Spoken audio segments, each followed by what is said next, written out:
দারুণ মজাদার মুচমুচে এই নাস্তাগুলো শুধু শুধু দেখবেন চায়ের সাথে খাওয়া হয়ে যাচ্ছে। সামান্য একটা ডিম আর ময়দা দিয়ে ঝটপট তৈরি হয়ে যাবে। আর তার জন্য প্রথমেই আমি এখানে একটা মিক্সিং বোলের মধ্যে একটা ডিম ফাটিয়ে নিচ্ছি। এবারে এই ডিমের মধ্যে দিয়ে দেব 2 চামচ মতো সাদা তেল, আর দিয়ে দেব সামান্য 1 চুটকি মতো স্বাদ মতো লবণ, 1 চামচ মতো চিনির গুঁড়ো, আর দিয়ে দেব কিছুটা ভ্যানিলা এসেন্স।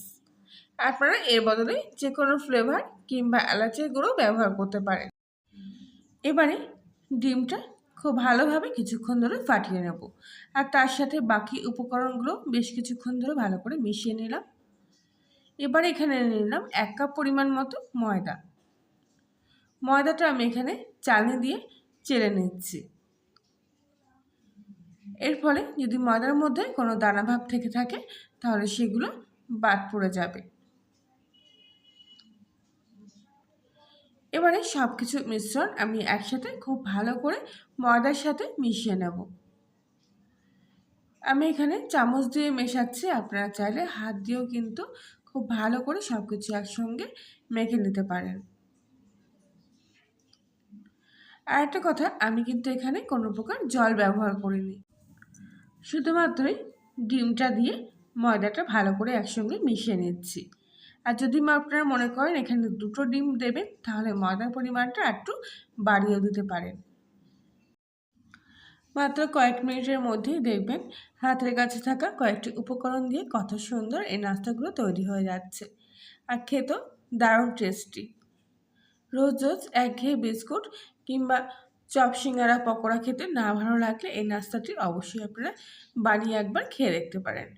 ময়দাটা মাখা হয়ে গেছে, এবার এটা কিছুক্ষণের জন্য রেস্টে রেখে দিচ্ছি। আর ততক্ষণে একটা বাটির মধ্যে আমি কিছুটা তেল আর তার সাথে 1 চামচ মতো ময়দা খুব ভালো করে মিশিয়ে নিচ্ছি। ময়দা আর তেলটা মিশানোর পরে এরকম একটা পাতলা ঘোল মতো তৈরি হবে। এটা পরে কাজে লাগবে। এবারে 20 মিনিট মতো ময়দাটার ডোটা এখানে রেস্টে রাখার পর এবারে হাত দিয়ে খুব ভালোভাবে এই ময়দাটাকে আরেকবার মেখে নেব। ময়দাটা কিন্তু খুব ভালোভাবে এতক্ষণে সেট হয়ে গেছে। এবার এর থেকে এরকম একটা লম্বা রোল তৈরি করে নিলাম। এবারে এর থেকে কয়েকটি ছোটো ছোটো টুকরো ভাগ করে নেব। প্রত্যেকটা টুকরো একটু মাঝারি সাইজ করে রেখেছি, একেবারে বড়ও না একেবারে ছোটও না। প্রত্যেকটা টুকরোকে হাত দিয়ে খুব ভালো করে গোল বলের মতো করে নিচ্ছি। এবারে এই বলগুলো আমি আবার বোলের মধ্যে ঢাকা দিয়ে রেখে দেব, নইলে খোলা হাওয়ায় রাখলে এই বলগুলো শক্ত হয়ে যেতে পারে। সেই জন্য এইভাবে ঢাকা দিয়ে এগুলো রেখে দেবেন। আর এর থেকে একটা লিচি আমি নিয়ে নেব, সেই লিচিটা আমি চাকির মধ্যে এইভাবে বেলে নিচ্ছি। সাধারণত যেভাবে আমরা লুচি করে থাকি সেইভাবে কিন্তু লিচিটা এখানে বেলে নেব। একেবারে পাতলাও না আবার একেবারে মোটাও না, এরকমভাবে বেলে নিয়েছি। এবারে এর ওপর থেকে আগে থেকে যে ময়দা আর তেলের ঘোলটা তৈরি করে রেখেছিলাম সেটা রুটির ওপরে খুব ভালো করে এইভাবে লাগিয়ে নিচ্ছি। প্রলেপটা একটু বেশি মাত্রায় দেবেন, তাহলে লাগাতেও সুবিধা হবে আর নাস্তাগুলো মুচমুচে হবে। এবারে কিছুটা শুকনো ময়দার গুঁড়ো এই রুটির ওপরে ছড়িয়ে দিলাম। হাত দিয়ে ঝেড়ে এক্সট্রা ময়দাগুলো সরিয়ে দেব। একটু বেশি করে গুঁড়ো ময়দার কোটটা দেবেন। এবারে একটা সাইড থেকে কিছুটা অংশ তুলে আনলাম আর উল্টো সাইড থেকেও আবার কিছুটা অংশ তুলে এনে ঠিক মাঝখানে এইভাবে ভাঁজ করে দিলাম।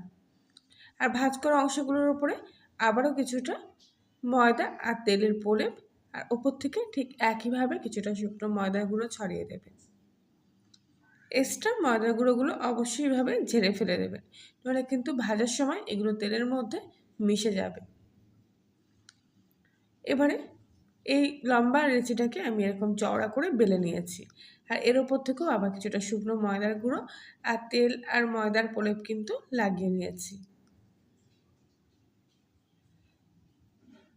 এবারে এই লেচিটাকে লম্বালম্বি করে এরকম এক সাইড দিয়ে গুটিয়ে গুটিয়ে নিয়ে একটা রোল মতো করে নেব।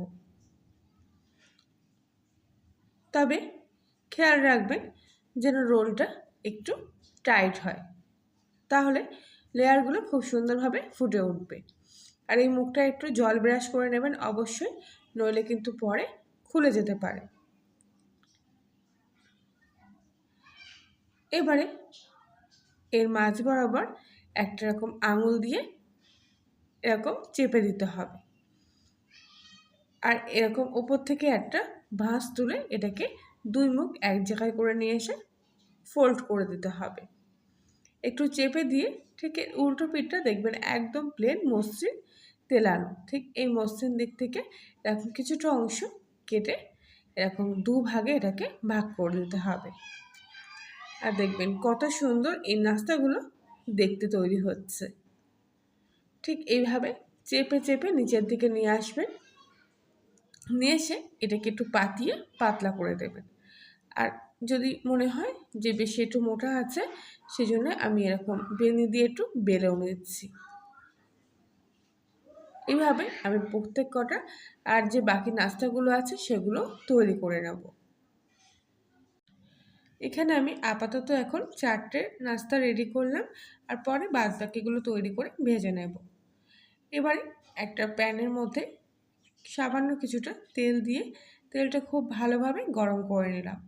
এবারে একে একে আমি এখানে নাস্তাগুলো তেলের মধ্যে দিয়ে দেব। প্রথম অবস্থায় তেলটাকে খুব ভালো করে এইভাবে নাড়িয়ে চাড়িয়ে দেবেন। কোনো কিছু দিয়ে এমনি নাড়ানো চাড়ানোর দরকার নেই। এবারে একটা পিঠ একটু শক্ত হয়ে আসলে উল্টো পিঠটা এইভাবে উল্টো পাল্টে ভেজে নেবেন।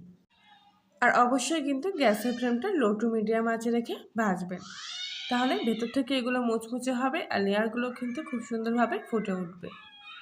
এই দেখুন নাস্তাগুলো কিন্তু প্রত্যেক কটা প্রায় ভাজা হয়ে এসছে, লেয়ারগুলো একদম ফুটে উঠেছে। কালারটা একটু এরকম লালচে হয়ে আসলে এগুলো এবার তেল থেকে এক এক করে তুলে নেব। দেখুন কত সুন্দর দেখতে লাগছে। আশা করছি আজকের রেসিপিটি আপনাদের কাছে ভালো লেগে থাকবে। ভালো লাগলে প্লিজ লাইক শেয়ার কমেন্ট করে জানাবেন। আর আপনি যদি কলিং রান্নাঘর নতুন সদস্য হয়ে থাকেন তাহলে প্লিজ চ্যানেলটি সাবস্ক্রাইব করে পাশে থাকবেন, আর পাশের বেল আইকনটি প্রেস করবেন নতুন কোনো ভিডিও আপডেট পাওয়ার জন্য। এবার এখান থেকে আমি একটা নাস্তা ভেঙে নিয়ে দেখাচ্ছি। দেখুন কত সুন্দর মুচমুচে হয়েছে। মুখে দিলেই প্রত্যেকটা লেয়ার একেবারে পাঁপড়ের মতো ছাড়িয়ে যাবে। তাহলে বন্ধুরা আজকের মতো রেসিপিটি এই পর্যন্তই। আবার দেখা হচ্ছে অন্য একদিন। সবাই ভালো থাকবেন, সুস্থ থাকবেন।